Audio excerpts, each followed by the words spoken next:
Hi everybody, I am so happy to be here.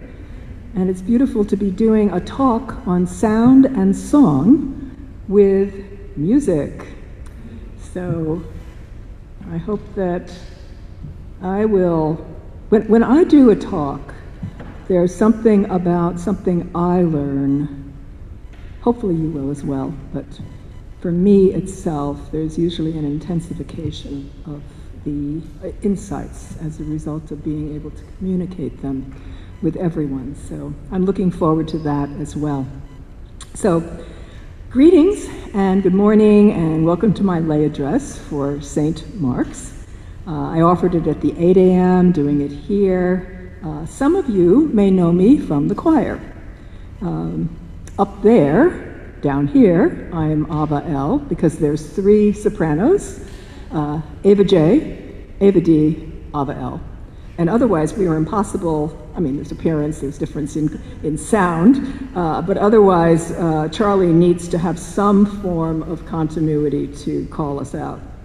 I'm a PhD Jungian depth psychologist, and I teach doctoral students psychology at multiple levels, transpersonal, Jungian, cognitive, social, clinical, in the graduate department of psychology at Sophia University in Costa Mesa and Palo Alto, California. So I am back and forth, do some online and do some in person. And I also speak on research methodologies, often observational work, narrative inquiry, qualitative and quantitative mixed methods at conferences. So I'm very excited by science, and I'm very excited by also the topic that we'll be formulating C.G. Jung, the Swiss psychiatrist who brought depth psychology to the world. So importantly, though, I'm a soprano standing up here.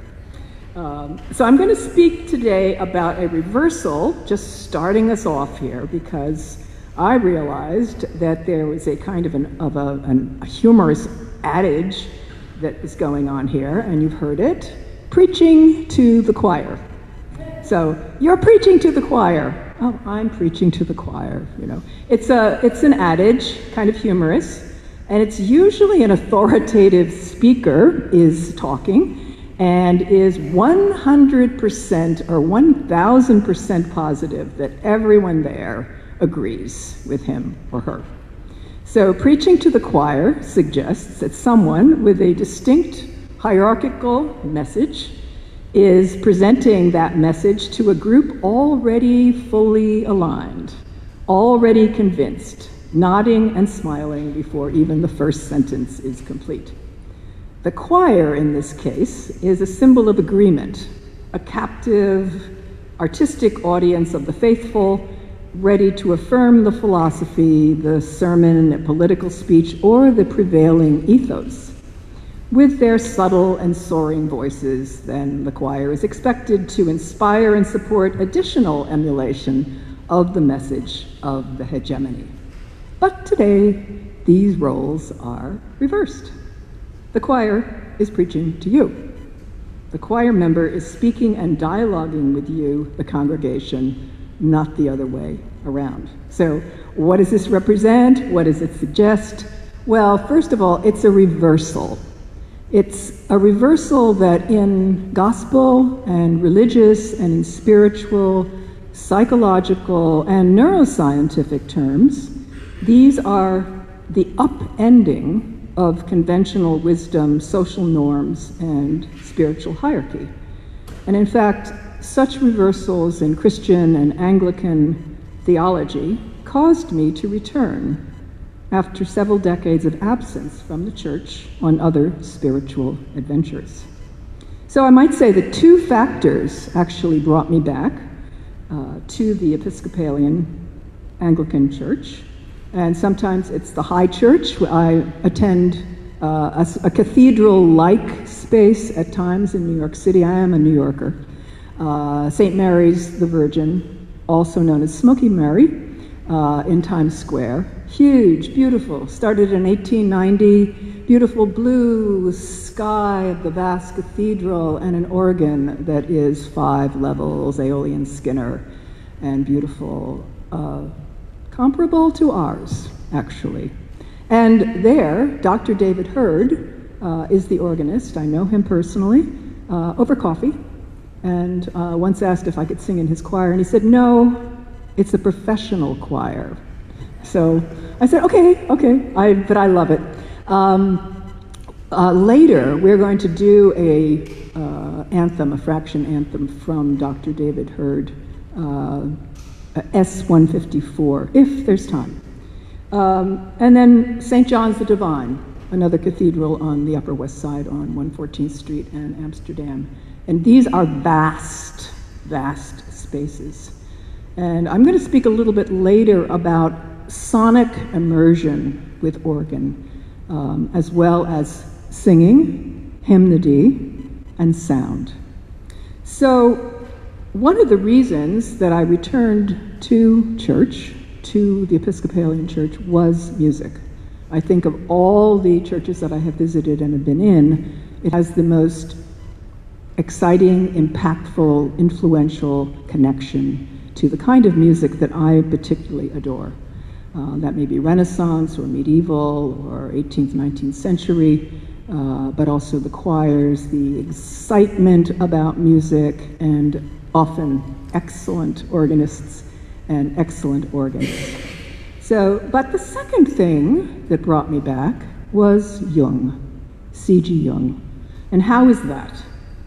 So, C.G. Jung is the well-known revolutionary, somewhat controversial Swiss psychiatrist and founder of depth psychology, and there's also post-Jungians, whom I studied with in my doctoral work. Edward Edinger, Eric Nyman, didn't study with them, they have passed. James Hillman, Catherine Madden, Kyron Legreese, and other brilliant Jungian psychologists who suggest, along with Jung, that at one point in a person's, if they're sensitive, if they're involved in spirituality, if they're involved in psychic or psychological wholeness, it's called the journey of individuation, the journey to psychological wholeness.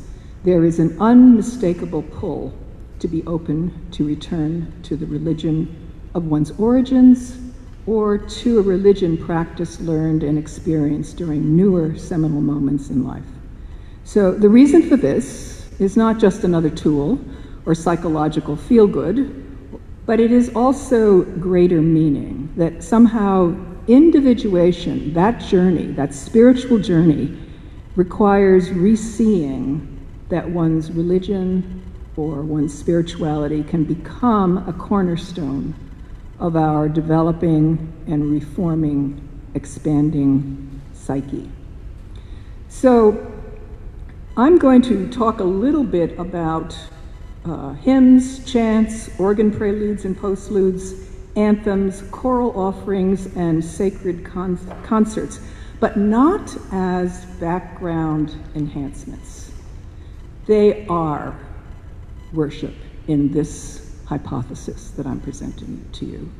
They are another reversal, just as a member of the choir, am preaching to you instead of preaching to me. They reverse the assumption that words alone carry the sacred.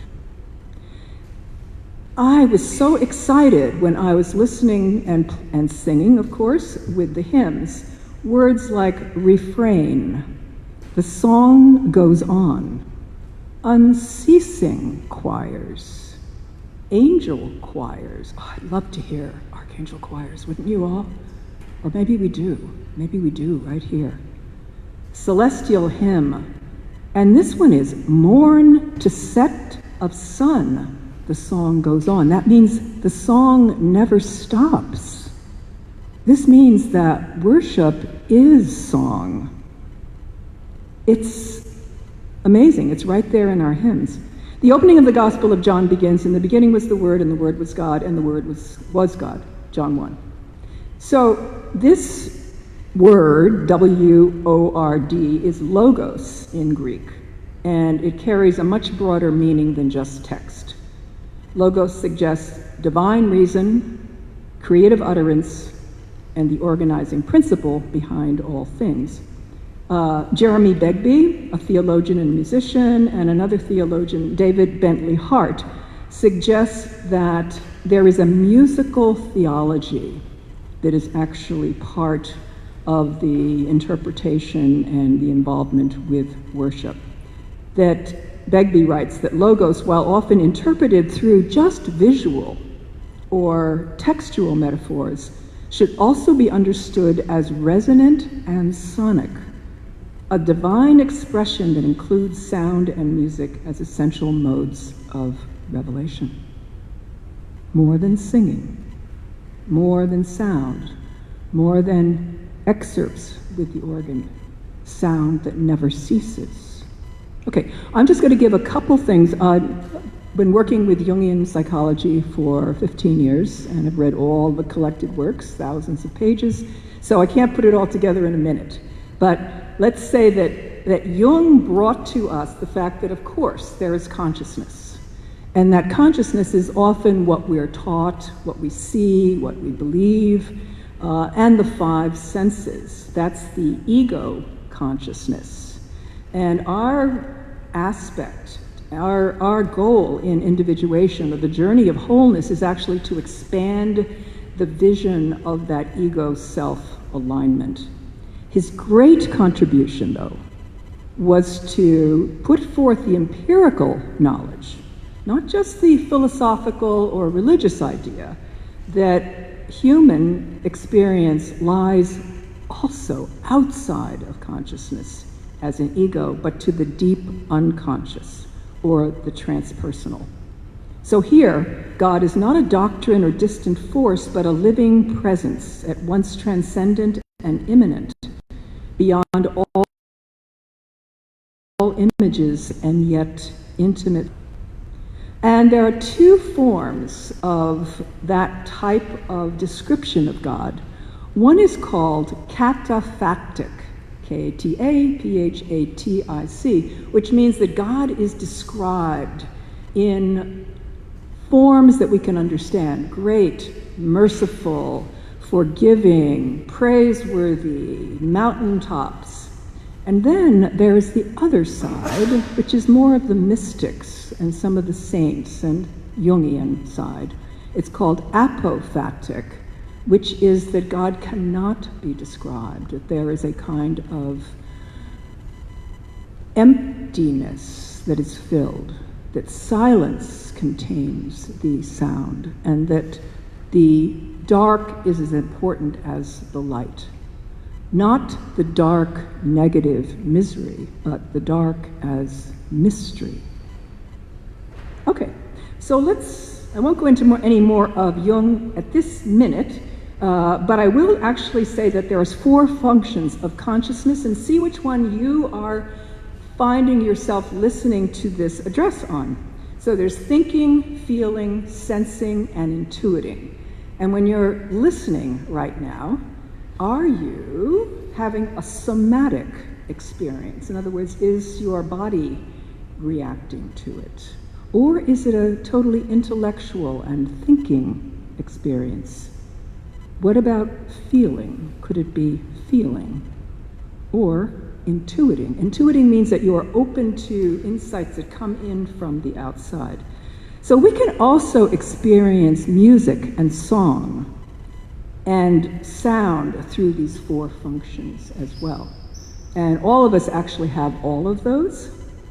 But it was the idea that we have them in different combinations depending upon extroversion or introversion.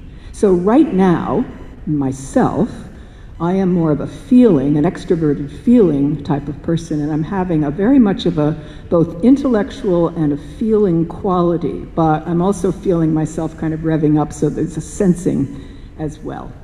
And then finally, Jung proposed that there is a collective or world psyche beneath all individual psyches, a kind of spiritual field connecting all human beings across time. One could call this God, or it actually could be a corollary to God, this idea of sound never ceasing this sense of vibration that is moving. He calls it unus mundus, or one world, a unity underlying diversity.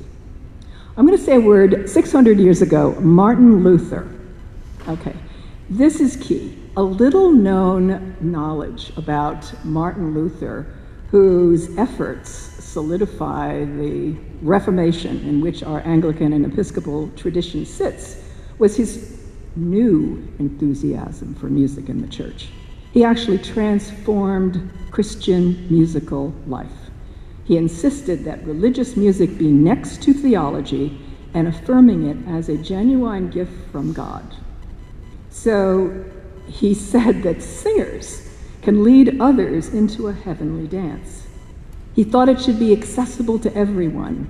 He composed hymns in the vernacular, not just Latin, and he encouraged congregations to sing. In fact, in some of the scholarly writings, he is considered that his hymns were kind of like protest music, so that often whole towns would learn these hymns before he arrived. So there was already a kind of conversion or a setup for the faith that was going to be coming along.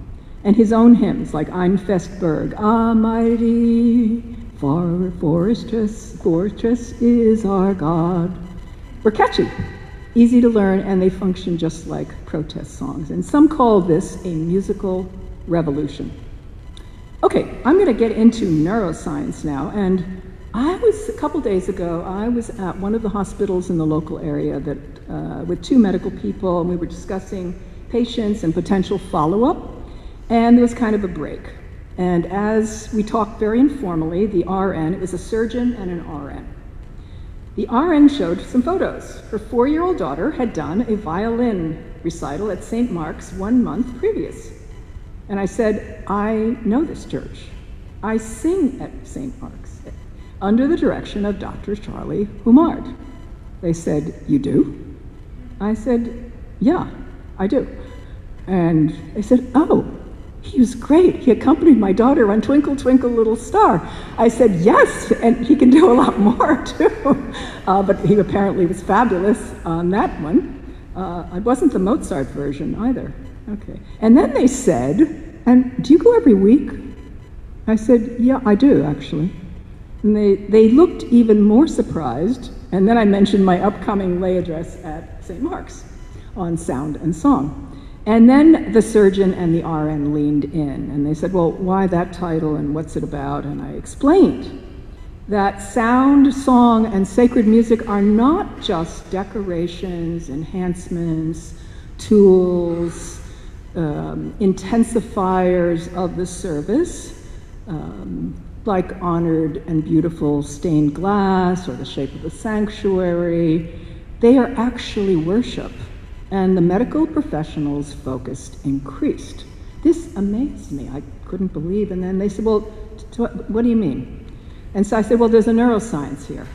I shared that collective sound and song in church is healthy mentally, good for the brain and brain capacities. So as I'm going to share with you in a minute, just a little bit of the studies, I shared neuroscientific research from esteemed institutions like the National Institutes of Health, the NIH, and Harvard Medical School that shows how collective singing diminishes stress, anxiety, PTSD, and worry. They said, "Well, how does this work?" I said, "Well, singing hymns together is more powerful than just listening. It activates areas in the brain related to harmony, peace, and even the ability to comprehend the message more deeply within brain functioning." And as if you know from my background, I'm an empiricist, so I want scholarly articles and good research from good institutions that actually make these points. And here's what the surgeon said. Very, very smart individual. "That's fascinating. I've wondered why church is needed. I usually think that being alone in nature and meditating might be better than going to church. Couldn't I just sit on my deck on a quiet Sunday morning with an inspirational book or a journal, enjoy a peaceful hour in the morning, sip coffee, meditate? Is it possible that there's a reason to sing collectively and to go to church that I haven't heard about. So it blew my mind. I was psychologically intrigued, and I was not only interested that two very smart medical people hadn't heard this information, but that it sparked interest in collective worship that is not about conversion, but it's about sacred music, community, and psychology. So let's see how I'm doing here. Let me give you a couple examples of how this works in neuroscientific terms. Okay, first, cortisol. Cortisol. So cortisol is a hormone released by the body when we feel stress. It's great for emergencies. Helps us act quickly. It helps us make quick decisions. We are able to move quickly and to get help. But when cortisol levels stay high for too long, which is true for most of us here, due to chronic stress, anxiety, or emotional overload, it can wear down the body and mind. So high cortisol is not good. It's linked to trouble sleeping, weakened immunity, memory problems, and feeling overwhelmed. Music, especially sacred music that's sung in a group, helps lower cortisol. When we sing hymns together, our bodies begin to calm down. Excellent studies on this with MRI and protocols that I respect. The heart rate slows, breathing deepens, and a sense of peace can return. And so the measuring of cortisol is actually a physical one that can be seen, pre and post singing. Now, another one, this is something very interesting. It's called joy and the nucleus accumbens. So the nucleus accumbens is a small structure deep in the center of the brain. It plays a big role in how we feel pleasure, joy, and motivation. So when we sing music we love, especially in a collective worship setting, this part of the brain lights up and releases a chemical called dopamine, which helps us feel joy, hope, and connection. So music in church actually activates this dopamine reward system. And I'm just going to, there's 4 studies here that I will not read all together, but it's Salampur 2011, Macerero 2021, and Norman Heinieri 2022, very recent work, that in hymns and in singing, the anticipation of peak musical moments release dopamine in both the nucleus accumbens and caudate. And here's the analogy. It's comparable to pleasant food or monetary rewards. So the favorite or peak parts of hymns or anthems releases dopamine naturally, just as if, and you know there are times in the year or the day or life stages where something is like, something that is really good to eat is perhaps promised to you. A cake for a birthday, going to a restaurant where you absolutely adore the food there. That's the kind of that anticipation feeling that is the same level, or if the IRS gives you a refund of a large amount. That lift is the same kind of a reaction that you get when you are singing hymns together. Okay. So collective hymnody lowers cortisol and arousing and lifts happiness. And this one I absolutely love too. Is collective, this is Kreutz 2004 and Bullock 2018, that when there is spot problems, like a certain type of worry, collective hymn singing appears to provide both immediate spot treatment relief and longer-term resilience. And although we don't have any other choir members here today, because they're all at the food co-op, where is it, St. Paul's in Willimantic? Yeah, one of those. Yes, soup kitchen, exactly. But singing in a choir, here, enhances social bonding, we know that, and synchronizes neural activity so that choir singing lowered cortisol and self-reported stress in adults not only did it persist for several hours afterwards, which I always feel on Sunday afternoon, I feel absolutely 1,000% fantastic after singing, but it also notes, Bullock, 2018, notes consistent reductions in cortisol across weekly rehearsals over a 3-month period. So it's a cumulative effect then of being with others. And lastly on this, because I'm going to finish up in a moment here, important for those who do not believe they can sing in tune or have great tonality, and that's probably 90% of the population says, oh, you don't want to hear me sing. And I say, I do, actually. I really do. Crowd-sourced singing improves tuning and harmony. So even if individuals sing slightly off-key, there is something called collective entrainment, which allows the group actually to come into tune for a more cohesive sound. So it's like being in the center of the herd. You are able to then sing in tune, even if normally you might not be able to. Okay, I'm just going to do one more here because worship involves so much more than just ritual action. It is body, it's mind, it's soul, it's intellect, it's heart.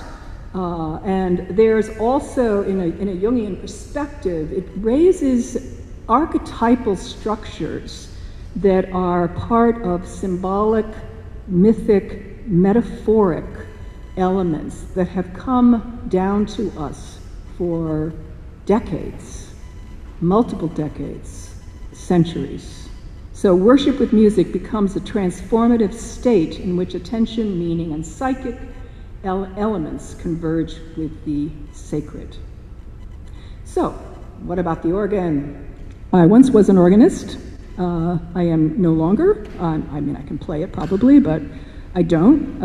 But I did have a regular job in Wilton, Connecticut, and I went around the state of Connecticut and did summer organ and alternative to people going on vacation, and loved it. And I am a fanatic organ appreciator as well. So this is a dream I had 3 mornings ago, and upon waking, the dream was very strong, but I couldn't remember the dream, but I could remember this real-world experience of being in Notre Dame a few years ago, and it was a concert. And as they announced, now this great organ is, I get excited just thinking about it, it's 5 keyboards, each with 56 notes, joined by a 32-note pedal board and over 8,000 pipes. Now, I hope that they've been able to retain and begin to save that organ after the Great Fire. But they announced the organist, and it was someone I remember hearing many times from St. John's the Divine in New York City. So here I am in Paris at a concert, and suddenly the very church that I normally go to is the organist who's the concert.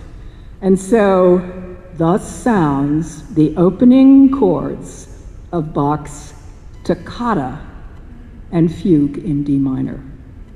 The grand entrance in Notre Dame, and of course, being used to St. John's the Divine, which is a vast cathedral, and Notre Dame is even more vast, knows exactly the kind of volume to do. The grand entrance seizes every bone and breath in my body as the melody surges through the multiple manuals and is grounded in pipes. I feel held by sound. My heart, mind, and body are enraptured in awe, delight, and a profound sense of encounter with something vast and numinous. Now this, you can go and check it out on YouTube or somewhere else. It's one of the most riveting Bach organ pieces, famous and well known to me. The opening chord seizes me up, grasps me so I can't escape as the tumbling notes flood the body and the pedals put in the grounding stakes. As the melody moves up and down, I am riveted by the mastery and the beauty and the perfection and the synchronistic chords, causing awe and energy to spread throughout my entire body.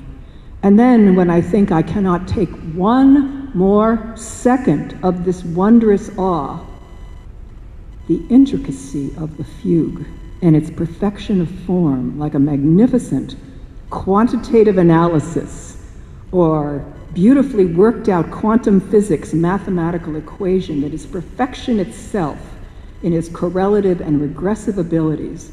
The notes start dancing on the top level of the keyboard, then are repeated on the next levels, and I think to myself, and I say out loud, oh, never stop, never stop. The sonic immersion of the organ drowns out the human voice, and I can speak to myself, to self with a capital S, and to God within the framework of this. And then as the ending occurs, the resolution, I don't want it to end, please don't end. The movement from atonality into the tonality of the positive would be even stronger if they could just last a little more longer with the discord of the chords. And then I feel the dominant resolution, and I know there is a God. That if such sound can exist, that can merge with me, the organ has this unique ability to have all of the instruments as well as its own tone. It can move me into the unus mundi. So I think I'm about out of time before I'm kicked off the stage here. I do want to say that I would like to do a final exercise with the group, if I may. It's going to be a very peaceful and quiet, prayerful sound, and I'm doing it with the phenomenology of sound. I'm going to use the piano as an acoustic instrument to combine music with the stillness of prayer and the whisper of the chant. I'm going to play the final phrases of the fraction anthem by Dr. David Hurd in the S-154, Christ Our Passover, on the piano. The words, "Let us keep the feast, Alleluia," followed by the threefold repetition of Alleluia. By the way, Alleluia is a word of praise that means praise the Lord or praise God. It comes from the Hebrew. Hallelu means praise, and Yah is the short form of Yahweh, the name for God. So we've got Yahweh and praise right there. And when I get to the ending, please feel free to join in very softly in singing the three Alleluias together with the piano. And you can do this as a whisper and sing it as a prayer. This prayer will go to those around us. It will go to countries and societies and cultures that need our prayers. It may go to people who are in great success or having great difficulty. And it may be to those who have passed or those who are here. And so after we sing together, I will play the final Alleluia again. And then I will hold the pedal with more length than usual, so the sound gradually fades and dissolves into silence. And then as it dissolves into silence, like a prayer, like energy going out into yourself, the world around, experience this music as an outward and inward act of worship.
Sound bridges our outer communal worship and the inner life of the Spirit, weaving a sacred space where our psyches and divine presence meet.